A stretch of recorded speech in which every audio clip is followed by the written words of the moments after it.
Hey everyone, coming at you with a video today talking about a couple of things regarding the nuances of global conflicts and the applicability for training and understanding the bigger picture here domestically at home. To start off, this is coming from a purely analytical outside security advisory consultancy analyst kind of perspective. I have no political ties or affiliation or bias or anything towards any of the groups involved in these conflicts around the globe. And this is purely for understanding and assessing. I talk about assessment a lot because it's necessary. Assessing these conflicts and understanding some of the nuances of the applicability for people to be training and applying here at home, along in tandem with their threat assessments and a number of other things regionally that may apply to them, as much as the nature of the fighting that's going on and things like that. So getting that aside, getting that out of the way, so that people understand where this is coming from in a perspective and professional mindset, security mindset kind of thing. So that aside, there's obviously a lot of different conflicts going on right now around the world with a lot of different types of environments, nature of the fighting, and regional applications of the battle space and things like that. So kind of to start, let's look at the urban perspective and the urban situation first, okay? There's multiple conflicts that are going on with urban environments right now, all across Ukraine, in Israel, and in a couple of other places in an integrated format or kind of a hybridized format to include in Myanmar or Burma, and some localized places with Azerbaijan and Armenia, and some other ones too. You know, there are multiple wars going on around the world right now. It's not just one or two that get all the media limelight and things like that. There are multiple conflicts going on that people need to understand how the warfare is being conducted, what the environmental applications and the battle space applications are, as far as, and to include from a security perspective. So let's start with Ukraine, being that it is fairly resonant to domestic home front here in a lot of ways. It is a European country. There are a lot of modern conventions that are very similar to what it is here in the United States. You got your brick and mortar type structures, you have a lot of stick frame wood, stick frame structures and stuff, and you see the nature of how a rapidly escalating situation can very negatively affect those kinds of structures and kind of that farm and as well as urban kind of environment.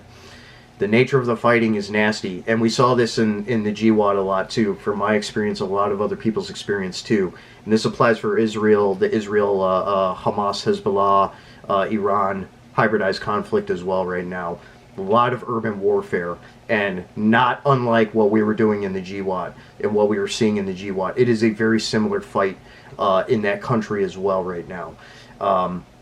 You're dealing with a local insurgency against a conventional military force, or a somewhat conventional military force. I would say Israel's military force is pretty conventional, but against a very bare bones homegrown insurgent force. Okay, same with Myanmar. Okay, you have multiple different factions of resistance forces, guerrilla forces, militias, things like that, that are fighting against a government and a totalitarian government, junta, however you want to pronounce it. Okay, and that involves urban battle space as well, as much as out in a jungle area, and some mountain area too. So that's something to think about too. Same with the Nagorno-Karabakh region and some of that with Azerbaijan and Armenia and stuff. You've got towns and villages, a little more Asiatic, but still a lot of Western influence there too as well.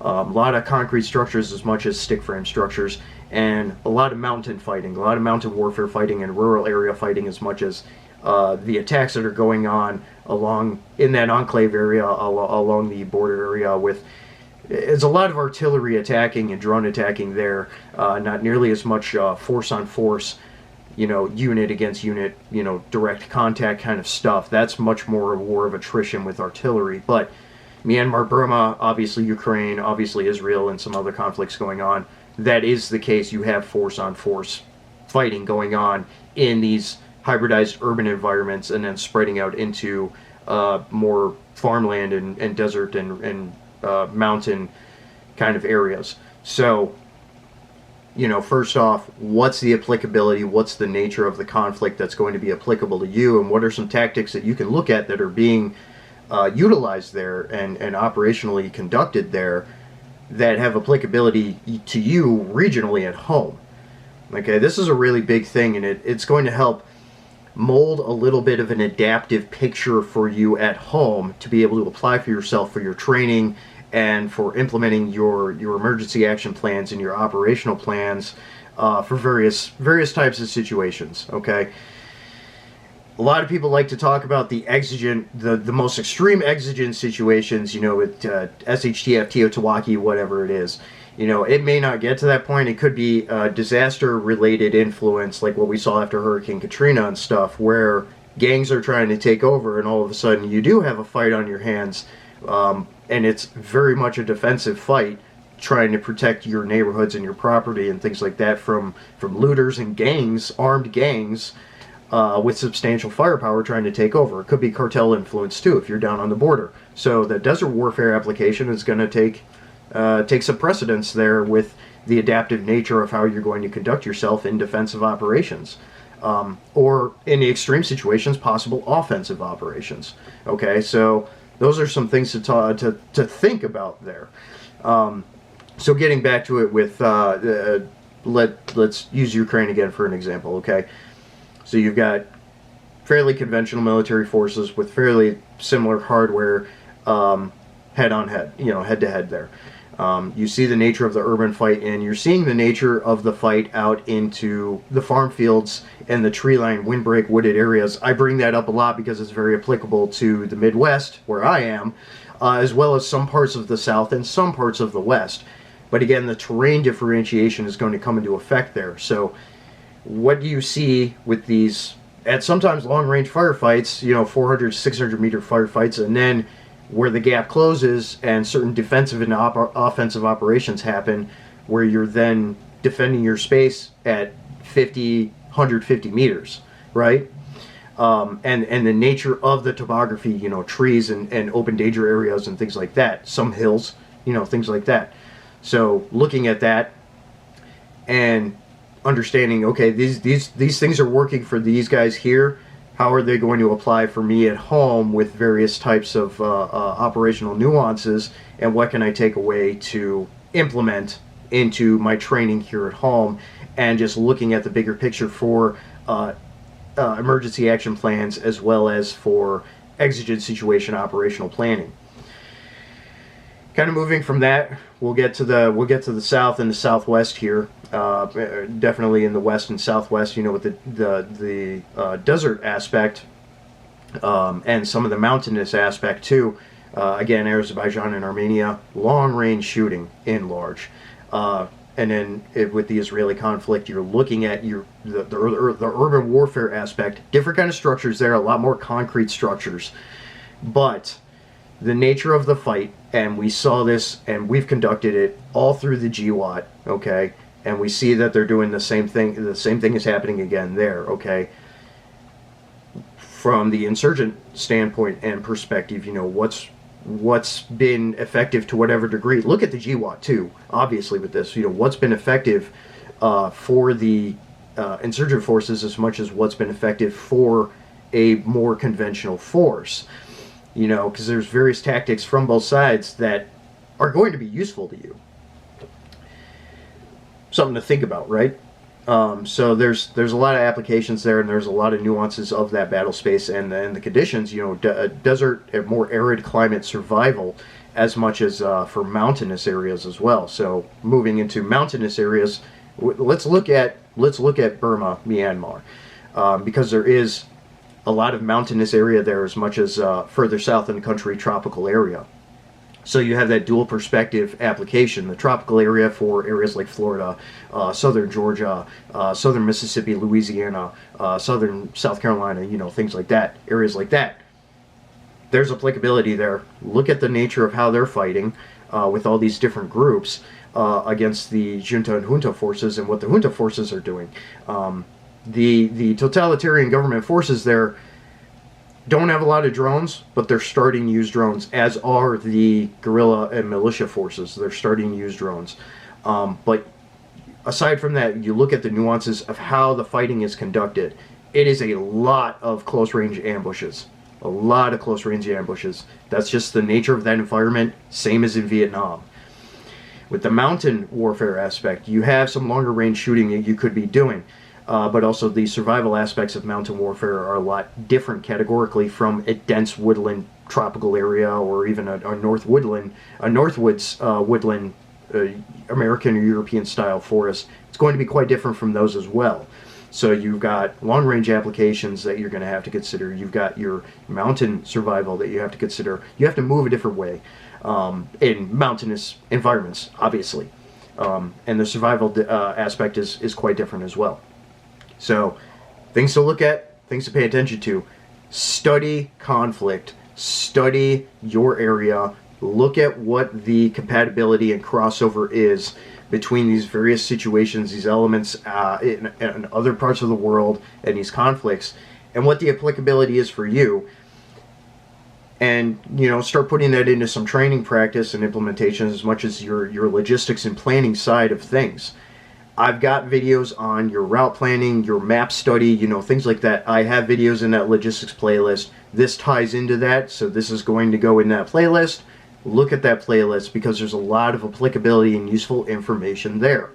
And to get you critical thinking, get those critical thinking skills going, and get you thinking about the applicability and understanding how the adaptive, evolutionary, and crossover of more low-end tactics to high-end tactics are going to be effective and applicable for you and your environment for a variety of different situations and things that I've talked about before here. So, wanted to bring that up, wanted that to be something that people start thinking more about and utilizing as learning tools to implement into your exigent planning, your training applications, and various other things. People in the Southwest are going to be more skilled and adaptive to desert warfare.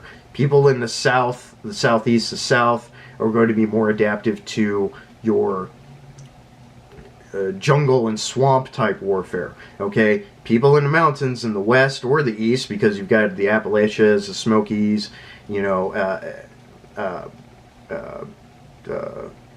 further north, Adirondacks. And then west, the Rockies and all that, you've got in the Sierras and all that, you've got your mountain warfare aspect there.